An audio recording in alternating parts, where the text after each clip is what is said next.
this idea and this load of nonsense that, you know, men are led by their deeds, and, you know, it's like their brains take a leave, you know, and then they're just led by their deeds. Honestly speaking, like, really? Ah, man. Anyhow, I like how Nadia stood up for Annie.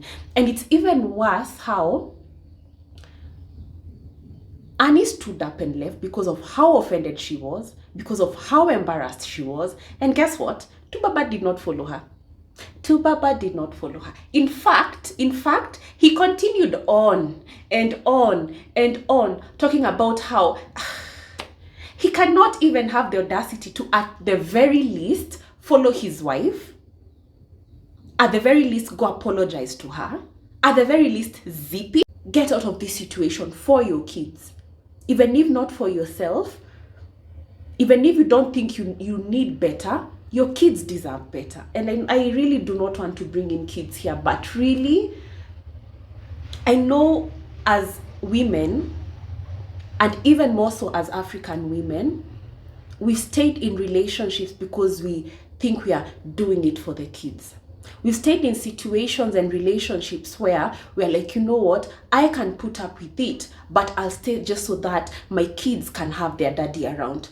I will stay for the kids just so that I can give them that family unit. But you're actually doing them more harm than good by putting up with that situation. You're doing them more harm than good by putting up with that man.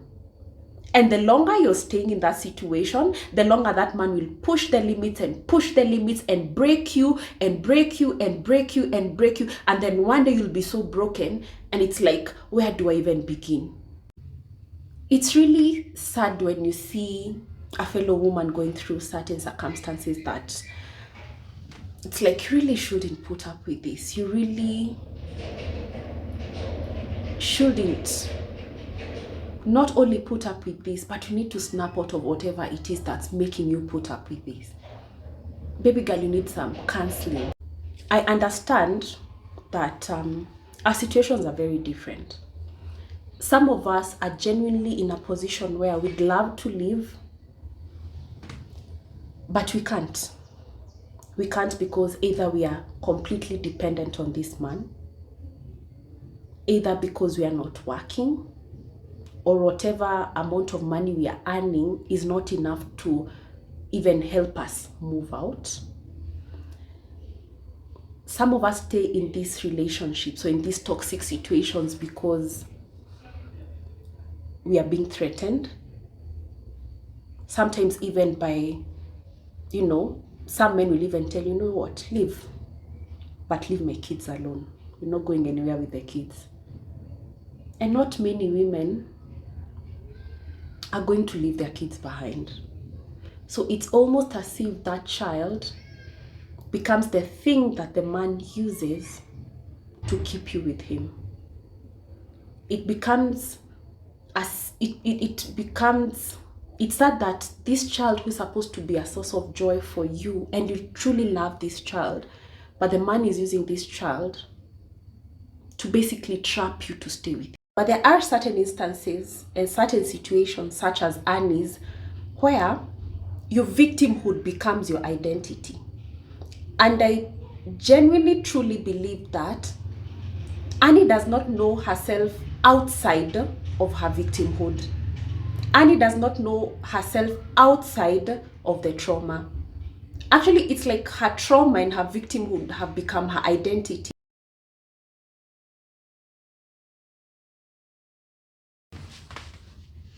Hi there and welcome to my channel. If you're new here, karibu sana. If you're a returning subscriber, karibu. And to all the new subscribers, thank you for subscribing to my channel. And if you haven't subscribed yet, kindly subscribe, all right? So in today's video, I'll be analyzing Annie from Young, Famous and African. And boy, do I have opinions. But before I get into the opinions, before I really go in on her, I'd love to extend some grace to her.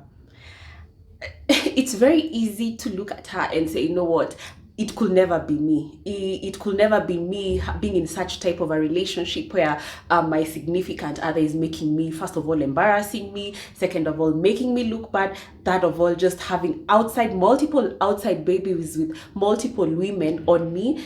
It could just never be me. And I know we all think that. But let's be very honest with ourselves. Let's hold the mirror up to ourselves and really be honest with ourselves.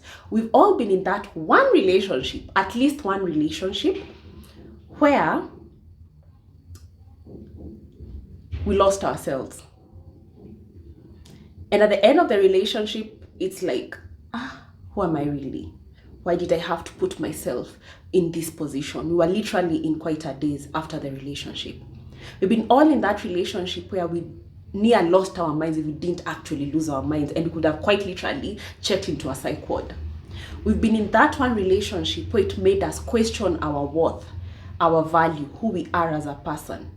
We've been in that one relationship where it felt like we're in some sort of darkness. We've been in that one relationship where we've cried and used the pillow to, muffle the voices of our cries. We've been in that one relationship where somebody's son has put us through the most, and we stayed on. And just when we thought we faced the worst, they put us through even more, and we stayed on. And just when we thought we'd seen the worst test, if there's a word like that,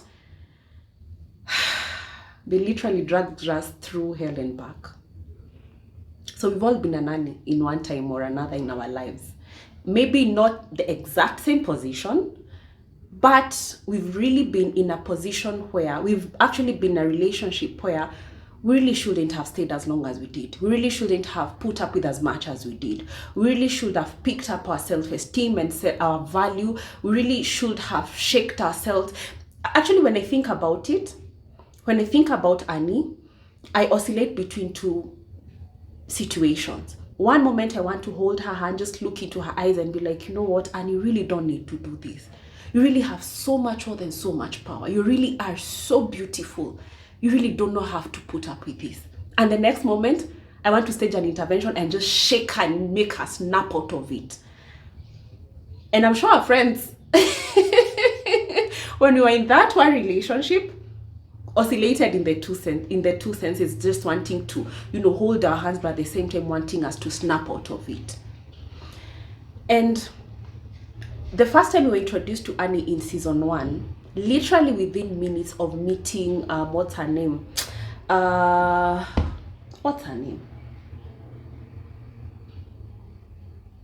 Literally within minutes of meeting Kanye, she went into a whole sob story about what Tubaba has done to her.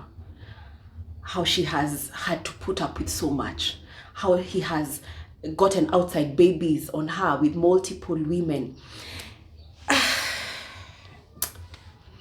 There's this book titled The Body Keeps Score. And in this book, it actually, in a nutshell, it talks about how when we go through trauma, significant trauma, it actually leaves an imprint on our DNA. It leaves an imprint physiologically on us. And looking at Annie in season 1, within minutes of seeing her, I was like, there's something about this chick that's off. Like, you could actually look at her face and she almost had this call about her. Like, she's a beautiful woman, but there was like a darkness of sorts. Not darkness like she's a bad person, no. Like a darkness, like it's like the light in her has been snuffed out by something or someone. And I looked at her and I was like, there's just something about her. So when she approached Kanye and then had the whole sob story, I was like, that's it. That's actually it. I mean, before that, I have to be very honest with you, I had no idea who Annie was. Like, I had seen her in the media, but I really did not know I did not even know who she was married to. So when the first season, I was like, oh yeah, by the way, she's married to Tubaba. Oh yeah, that's why I know her from, other than the movies, the Niger movies I had watched. Anyhow, it's really sad when you see a fellow woman going through certain circumstances that it's like you really shouldn't put up with this. You really shouldn't not only put up with this, but you need to snap out of whatever it is that's making you put up with this. Baby girl, you need some counseling. You need, I know in season 2 she talked about when she had that podcast with Andile. Andile. When she was in Andile's podcast, she went in on how people are going in on her, telling her to leave. People are going in on her, abusing her. People are going in on her, telling her to snap out of it. People are going in on her, telling her she's actually in a toxic situation, which she is, and she's putting her kids in that toxic situation. And she's like, people are not in my shoes. Yeah, and they cross the line when they bring in my kids. But let's be really honest. You see her kids. Yes, while we are talking about the fact that yes, she's in a toxic situation, but she's not in a toxic situation alone. She's in a toxic situation with her kids. And whatever toxicity she's putting up with, she's also subjecting her kids to that toxicity. So while kids are off limit, at the same time, it's almost as if you can't help but tell, and even if not for yourself, get out of this situation for your kids. Even if not for yourself, even if you don't think you need better, your kids deserve better. And I really do not want to bring in kids here, but really, I know as women, and even more so as African women, we stayed in relationships because we think we are doing it for the kids. We've stayed in situations and relationships where we're like, you know what, I can put up with it, but I'll stay just so that my kids can have their daddy around. I will stay for the kids just so that I can give them that family unit. But you're actually doing them more harm than good by putting up with that situation. You're doing them more harm than good by putting up with that man.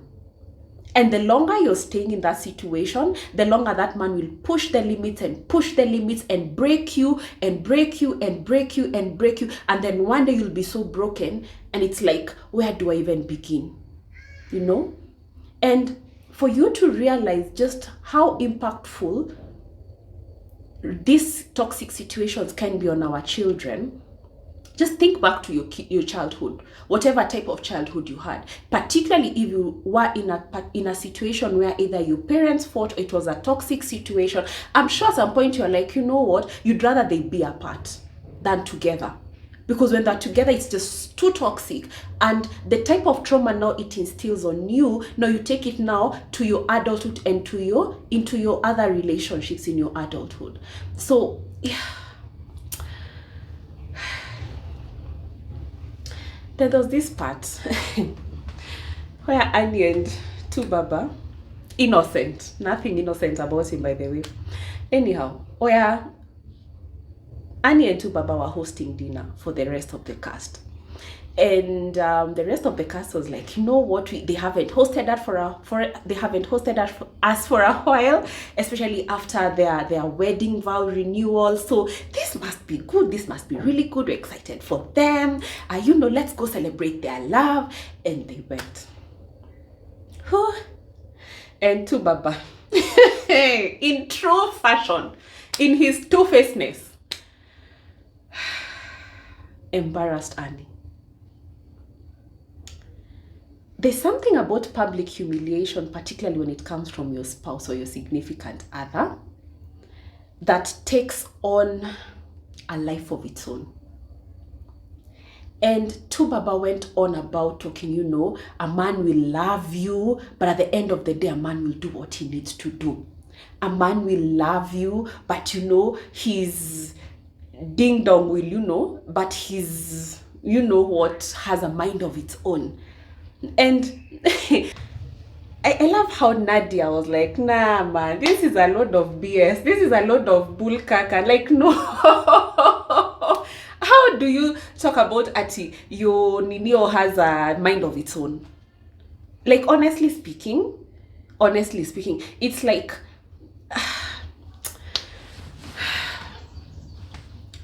I just could not. I honestly love how Nadia stood up for Annie. I love how Nadia did not put up with whatever BS that Tubaba was talking about. Because really, for how long are we going to put up with this idea and this load of nonsense that, men are led by their D's, and it's like their brains take a leave, and then they're just led by their D's. Honestly speaking, like really? Man. Anyhow, I like how Nadia stood up for Annie. And it's even worse how Annie stood up and left because of how offended she was, because of how embarrassed she was. And guess what? Tubaba did not follow her. Tubaba did not follow her. In fact, he continued on and on and on, talking about how he cannot even have the audacity to, at the very least, follow his wife. At the very least, go apologize to her. At the very least, zip it. But what does he do? He goes on and on. And so that this whole issue, when Nadia was standing up for Annie, what did Andile do? Andile was like, no, stop egging him on. Stop interviewing him. And I'm like, dude, you should be the first person to be telling Tubaba to zip it. Not that, I love that song of yours. When you talk about, excuse you. So you've written about the African queen. You've written all these very nice songs and lyrics about, love and talking about how, the woman of your dreams. Which clearly it's not Annie, because how would you drag her through all that? Yeah? Why would you drag her through all that? And then the song is the consolation. Like, really? Anyhow, Andile should have stood up for Annie. Andile should have actually told Tubaba, you know what? Keep quiet. Not telling Nadia to keep quiet. Why is it that it's always the woman has to be told to keep quiet? That thing pisses me off. Annie had the guts to actually, Nadia at least had the guts and the wherewithal and maturity. And by then she's the youngest in that table. She was able to stand up for Annie. And Andile, instead of standing up for Annie, and at the very least telling Tubaba to be quiet, he's telling Nadia to be quiet. Like, really? Honestly, man. Andile again. Anyway, this is not about Andile, but You did Annie wrong. You did Annie wrong. You did the boy child wrong. Anyhow, there's something about Annie when I looked at her, and I thought of all the women, myself included. I'm not exonerated in this. Myself included, putting ourselves in a position where, first of all, you put a man on a pedestal. You put a man on a pedestal, and it's almost like he can do no wrong. And when he does wrong, rather than calling him out on the wrong things he has done, we instead make excuses for him. We instead now castigate everybody else who's telling us there's something wrong with this situation. And we're like, they're the ones who do not want good for us. They're the ones who do not love us. They're the ones who are against our marriage or our love or our relationship. Rather than actually thanking them for rather than thanking them for at least, at the very least, caring enough to say something, but we'll be the ones castigating them and telling them that they do not want our love to last or our relationship, or they are jealous or whatever, rather than calling out the person who's putting us through the situation, rather than calling out the person who's dragging us, our names, and embarrassing us right, left, and center. Basically, Annie has become Tubaba's crisis manager. That's what she's become. She's the one cleaning up his mess. She's the one standing up for him, rather than him standing up and saying that, you know what, this is wrong. Rather than him, in fact, you remember when season 1, when he proposed to her all over again, and Annie again started crying. Yani, this chick, I'm almost labeling her whiny Annie because of all the whining she does, because of all the crying she does. I'm by no means victim blaming or victim shaming. But there are certain instances and certain situations, such as Annie's, where your victimhood becomes your identity.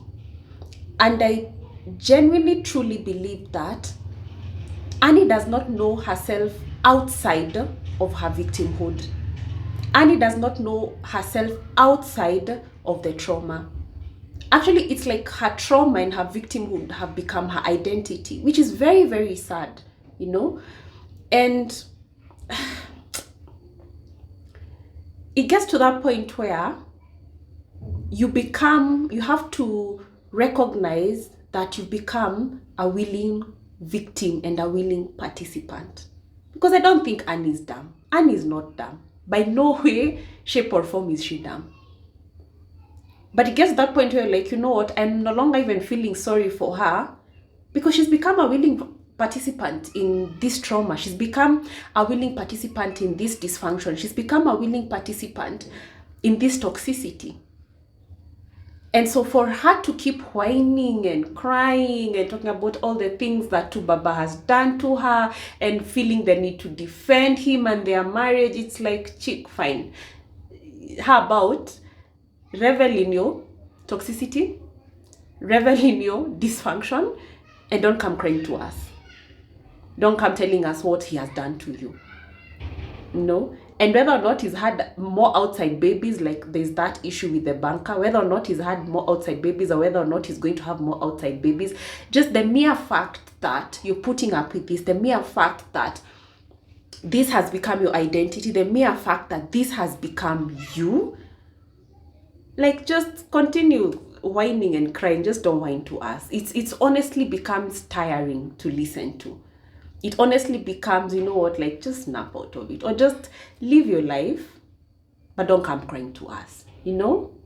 Like, it's almost, I don't know whether it's just me who feels that way. Like, you just get tired of it. And I'm sure we have friends, and I'm sure we have not even just friends or relatives whom have been so in their dysfunctionality and in their toxicity that it's like the moment they bring it up, it's like, chick, you do know you have options. We've already told you have options, but you've chosen to remain in that situation. So how about don't bring that negativity into our lives. Don't bring that dysfunction into our lives. Don't bring that toxicity into our lives. You live your life because that's how you've chosen to live, but don't bring it to us.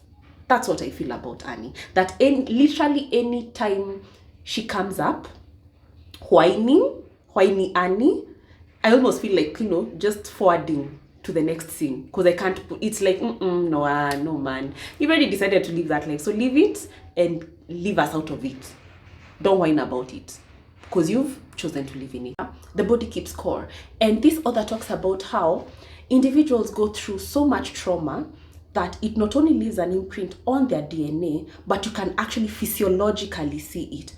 And I remember in season 1 when we were introduced to Annie, there was just this skull on her face. Like, she's very beautiful, but there was just this skull on her face.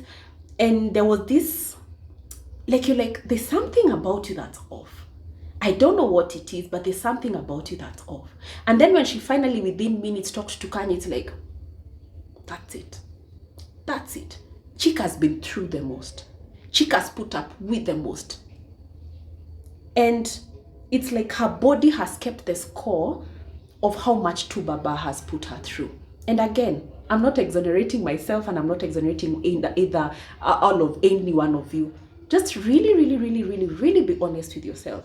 There's that one relationship that it not only did a number on you psychologically, but it got so bad that the signs started showing themselves physically. You either lost so much weight because you're not eating or sleeping, or you gained so much weight because you are comfort eating.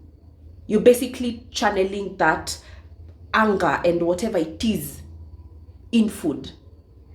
You're just finding ways to try to cope. I remember there's a relationship I was in and it got so bad. Now for me, it's the exact opposite, yeah? For me, when I'm in a really dire situation, either a relationship or stress or whatever, I have to find a way to chuck or release that energy. And for me, I go to the gym. And so the gym for me, or working out excessively for me, is how I chuck that energy. So rather than dealing with the issue, I would figure out a way, dealing with the issue and calling out that person, I'd find a way to chuck that negative energy through working out and working out excessively. So we all have a way we all have a way of coping that, even for me, which one, the one that seems kind of what do you call it, healthy, it's not really healthy, because you say I was doing it excessively. So Annie. I know as women we do what we think we need to do to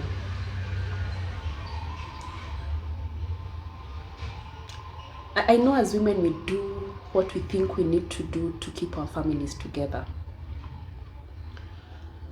I know we think we have to put up with the most for our families, and especially our kids.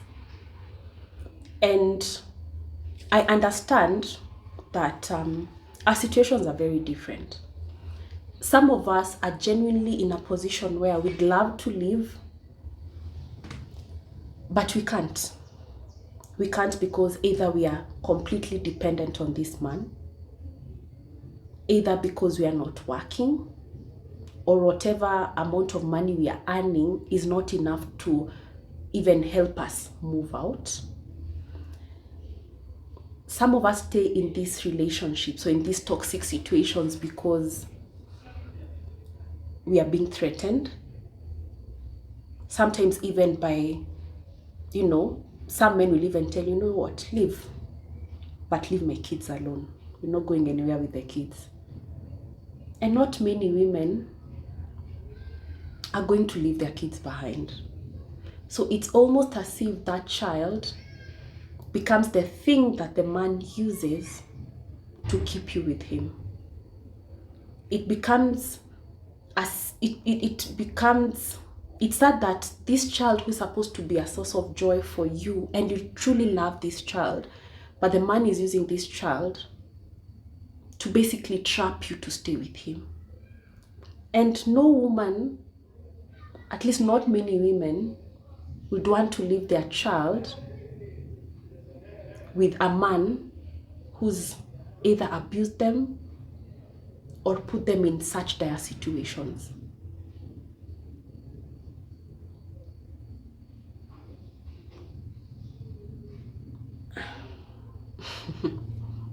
Sorry, this is a bit triggering for me.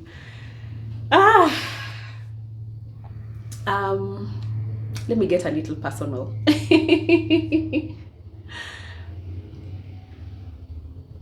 Or not. I think I'll save that for another day. Let me save that for another day. It's really unfortunate that even for those women who've decided to leave, they find themselves in a position where they really, either financially or mentally, are not able to leave, or the children are being used to keep them in that position. So I totally get it. I mean, it's easy to tell you to leave, but you may not be in a position to leave. There's this term in psychology called wife walking away syndrome. And wife walking away syndrome basically means that a woman will leave you mentally before she leaves you physically. And she will make that mental decision to leave you. And before she leaves you physically, she'll even give herself timelines. You know what, I'll need maybe a year or two to better myself, or to put myself in a better situation where once I leave you, I can be able to take care of my kids. So for instance, if they're a stay-at-home mom, for instance, they may need to figure out a way to maybe start a business or to go back to work. If they're earning a certain amount of money and they're not certain if this money is going to support the kids once she leaves, she might figure out a way, to either get a promotion or to get a better job. Or she might actually just figure out a way to save some more, to be able, to start a new life. Yeah. And so sometimes when women stay, and some even decide, you know what, I'm going to leave when my last born gets to a certain age. So when women stay, it's very easy for us to castigate them and say, you know what, why are you staying? Like, why are you staying? But some of them are actually staying with a timeline in their mind. The clock is ticking and they've actually put their plan in action. I need to have saved a certain amount of money. I need to be earning a certain amount of money, or I need to have changed jobs, or I need to have gone back to school to better myself, or I need to go back to work, or I need to start a business. And I'd encourage any woman who is in a situation where you are either in an abusive marriage or abusive relationship, particularly, I know, again, when it's physical, obviously that one you just have to leave, because there's no point in saying that, I'll stay here for 2 years and then it just becomes even worse. And I mean, that person can even off you, But if it's possible for you to stay just a little bit, I know this will sound controversial, but anyhow, this is my 2 cents. If it's possible for you to stay just a little bit, but as you're staying there, give yourself a timeline to improve yourself. Give yourself a timeline to put yourself in a better situation, so that when you leave, you're not putting yourself in a worse off situation, particularly if the man is providing. Save, invest, go back to school, get a better job, or just better your situation. And the other thing about this situation, any situation that I find to be really that I resonate with, is I'm obviously African. I'm Kenyan. I can't speak for everybody else, but let me just say this. I think it's a Black thing, but more an African thing, that marriage is almost an end-all be-all. Some cultures more than others, where marriage is a status symbol. And so when you get married, it's like, you've gotten some sense of status. Fortunately for me, it's not. Fortunately for my specific culture, marriage is not a status symbol. But I know there are certain African cultures where marriage is literally a status symbol. And living a marriage, we care too much about losing the status. We care too much about what people are going to say. But it's not, they're not in your shoes. They're not living your life. They're not crying your tears. They're not feeling your pain. They're not the ones losing the weight. They're not the ones with the sleepless nights. They're not the one being abused. So do what you need to do to take care of yourself.